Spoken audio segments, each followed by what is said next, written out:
장자와 거북이. 장자. 한 번은 장자가 푸강에서 낚시를 하고 있었다. 그때 초나라 사신 두 사람이 왕의 공식 문서를 받들고 찾아왔다. 왕께서 당신을 재상으로 임명하셨습니다. 장자는 낚싯대를 든 채 여전히 강물을 바라보며 말했다. 나는 초나라에 한 신령한 거북이가 있다는 말을 들었다. 그 거북이는 죽은 지 3000년이 지났음에도 불구하고 왕이 그것을 비단으로 싸고 귀한 상자에 넣어 사원의 제단에 모시고 있다고 들었다. 그대들은 어떻게 생각하는가? 그 거북이는 죽어서 뼈만 남아 3000년 동안 향 연기를 맡으며 왕의 제사를 받기를 원하겠는가? 아니면 진흙바닥을 꼬리를 끌며 돌아다닐지라도 평범한 거북이로 살아있기를 원하겠는가? 두 사신이 대답했다. 그야 물론 거북이로서는 살아서 진흙바닥을 꼬리를 끌며 돌아다니는 편이 낫겠지요. 장자가 말했다. 어서 돌아가라. 나 또한 진흙바닥을 기어다니고 싶으니. 인간을 처형하는 여러 가지 방식이 있다. 십자가의 처형은 그중 하나일 뿐이다. 왕자에 앉히는 것. 그건 역시 매우 미묘한 방식의 십자가 처형이다. 아주 비폭력적으로 죽이는 방법이다. 그대가 누군가를 존경하기 시작한다면 이미 그대는 그를 죽이기 시작한 것이다. 이제 그는 그대의 존경에 보상해야 한다. 그대의 눈치를 살펴야 한다. 무엇을 하고 무엇을 하지 말아야 할지를. 그때 그대는 그대의 삶을 내줘야 한다. 그것이 그럴 만한 가치가 있는 것일까? 그대의 삶을 내주고 존경을 획득하는 것이 과연 가치 있는 일일까? 단 한순간이라도 그대의 삶을 내주고 온 세상의 존경을 받는 일이 과연 가치 있는 일일까? 그렇지 않다. 그럴 때조차도 그것은 전혀 가치 없는 일이다. 온 세상이 그대를 숭배하게 된다 할지라도 그것은 단 한순간의 살아있는 삶과는 비교될 수 없다. 삶만이 소중한 것이다. 다른 귀한 보석이 있을 수 없다. 삶만이 황금이다. 존경받기를 원하지 말라. 존경받기 원하는 건 그대의 에고다. 타인으로부터 존경받기를 원하지 말라. 그것은 눈에 보이지 않는 굴레이며 그대는 머지않아 그 안에 갇힐 것이다. 평범하게 살라. 그대가 느끼는 대로 자연 상태 그대로 살라. 타인에 대해서 신경 쓰지 말라. 누구도 그대의 삶을 책임지지 않는다. 그대 자신을 제외하고 오직 그대 자신에게만 충실하라. 누구에게도 말고. 그대가 세상의 규율을 따르면 모두가 그대를 존경할 것이다. 하지만 존경받아서 얻는 것이 무엇인가? 삶을 희생하고서 숭배받아서 얻는 것이 무엇인가? 삶을 희생시킨 다음에 존재하라. 일들이 그냥 일어나게 하라. 누군가 그대를 존경한다면 그건 역시 그의 결정이지 그대의 관심사가 아니다. 그것이 그대의 관심사가 될 때 그대는 정신질환에 걸릴 것이다. 모두가 정신질환에 시달린 이유가 바로 이것이다.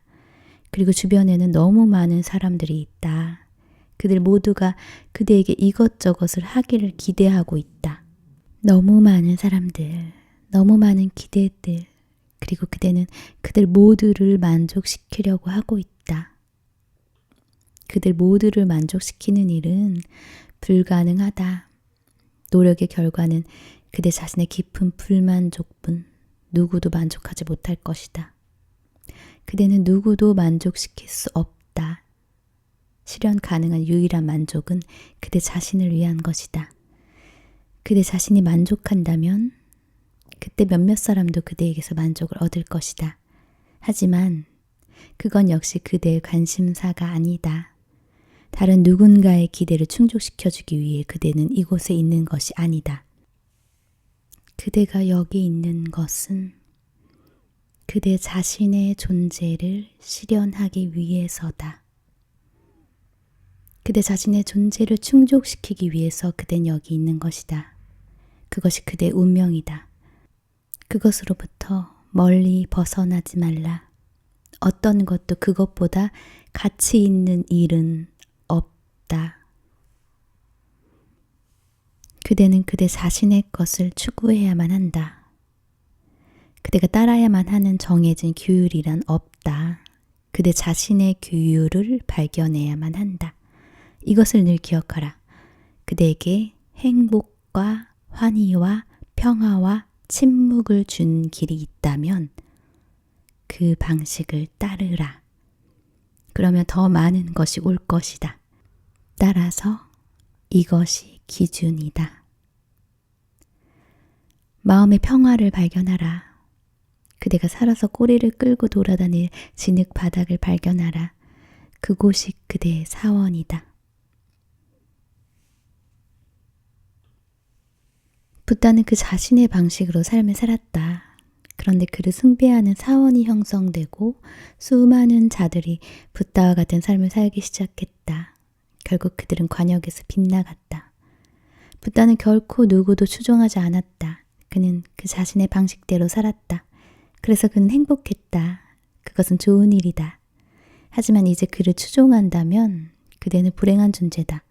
누구도 추종하지 말라. 그렇지 않으면 그대는 불행할 것이다. 그리고 그대는 현재 불행할 만큼 불행하다. 그대는 지금까지 너무나 많은 것들에 순종했으며 또 그 목소리들은 저마다 다르고 모순되고 불일치한 것이다. 그대는 사방으로 잡아당겨지고 있다. 어떻게 그 모두를 만족시킬 수 있는가? 그대의 머릿속에 온갖 군중이 집합해 있다. 그대는 내적인 하나됨이 아니라 내적인 분열 그 자체다. 내적인 합의를 찾으라. 나는 그대에게 말한다.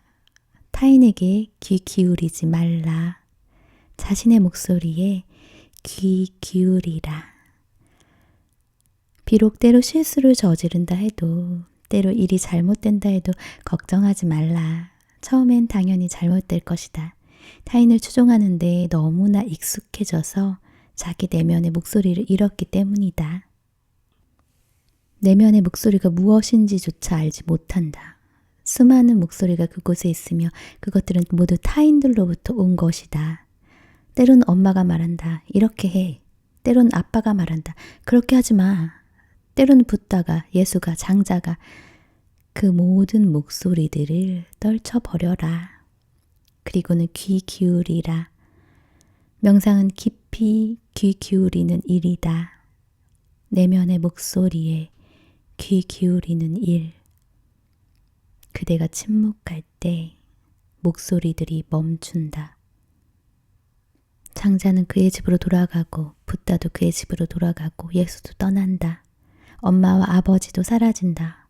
모두가 떠나고 그대만이 텅 빈 공간 속에 홀로 남는다. 그때 그대의 본성이 꽃 피어나기 시작한다. 씨앗의 껍질이 깨지고 싹이 나온다. 그대 내면의 목소리가 솟아오르기 시작한다. 그때 그것을 따르라. 그것이 그대를 어디로 인도하든 그것을 따르라. 누구에게도 귀 기울이지 말라.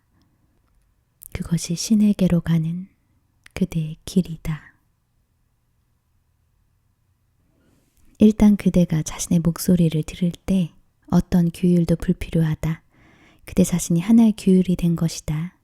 그 목소리가 더 분명하게 들릴수록 그대의 발길은 올바른 방향으로 옮겨진다. 그것은 서서히 더욱 강한 힘을 갖게 되고 매 걸음마다 그대는 자신의 운명에 가까이 다가간다. 그때 그대는 더욱 평화롭다. 아무것도 잘못되지 않았다는 깊은 만족감을 느낄 것이며 그대는 모두를 축복하고 모두에게 축복받을 것이다. 너무 많은 사람들이 너무 많은 것을 기대하기 때문에 당신은 실로 흉한 모습을 하고 있다. 그들의 기대를 충족시키면 그대 자신이 충족되지 못할 것이다. 그대가 이곳에 있는 진정한 목적 이외의 것을 그들은 기대하기 때문이다. 그대는 탐구하기 위해 이곳에 있는 것이다. 그것은 내적인 탐구다. 그것이 궁극의 목적이다. 그것을 신이라 부르든 진리라 부르든 이름은 다를 수 있다. 하지만 중요한 것은 그대가 여기에 존재하는 진정한 운명을 발견해야 한다는 것이다. 그렇지 않으면 어느 날 그대는 정신병원의 문을 두드릴 것이다. 그리고 모두가 점점 더 정신병원의 문에 가까이 다가가고 있다. 정신과 의사 자신조차도 흉한 모습을 하고 있다. 그래서 의사 자신도 다른 정신과 의사를 찾아간다. 서로를 위해 상담을 해주는 것이다. 이것은 전혀 농담이 아니다. 정신과 의사들이 보통 사람들보다 자살률이 훨씬 높다. 다른 직업보다 2배나 높다. 그러면서 그들은 남의 정신을 도우려 하고 있는 것이다. 모두가 흉한 모습을 하고 있다. 자신의 진정한 존재에 귀 기울이지 않기 때문이다. 자신의 존재에 귀 기울이라. 다른 누구에게도 귀 기울이지 말라. 처음엔 힘들 것이다. 많은 것을 잃을 것이다. 그동안의 많은 투자가 물거품이 될 것이다. 구도의 의미가 바로 그런 것이다. 헛된 투자를 포기하는 것, 타인을 포기하는 것, 그들의 기대와 희망을 포기하는 것. 그래서 자기 자신에게 충실하기로 결심하는 것이 바로 구도의 길이다.